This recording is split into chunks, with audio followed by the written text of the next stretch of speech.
السلام علیکم۔ بحیرہ عرب میں ہوا کا انتہائی کم دباؤ ڈپریشن میں تبدیل، طوفان کا خدشہ، کراچی والے ہوشیار، محکمہ موسمیات نے الرٹ جاری کر دیا۔ کیا آپ حالات حاضرہ سے آگاہی حاصل کرنا چاہتے ہیں؟ خبر کے پیچھے چھپے اصل حقائق جاننا چاہتے ہیں تو ابھی سبسکرائب کیجئے دل مل پاکستان کو اور ساتھ ہی گھنٹی کے نشان پر کلک کر دیں۔ آپ کو بتاتے چلیں کہ جنوب مغربی بحیرہ عرب میں بننے والا ہوا کا انتہائی کم دباؤ ڈپریشن میں تبدیل ہو گیا، جس کے باعث وہ سمندری طوفان کی شکل اختیار کر سکتا ہے۔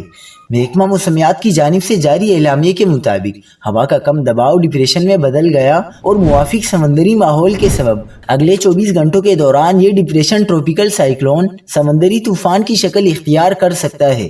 محکمہ موسمیات کے جاری الرٹ کے مطابق ڈپریشن کا فاصلہ کراچی سے 1810 جبکہ گوادر سے 1750 کلومیٹر ہے۔ شدت اختیار کرنے کے بعد سمندری طوفان کا ٹریک مغرب کی جانب رہے گا۔ محکمہ کے مطابق طوفان بننے کے بعد رخ عمان اور یمن کی جانب رہے گا۔ یہ رواں سال بحیرہ عرب میں بننے والا دوسرا طوفان ہے۔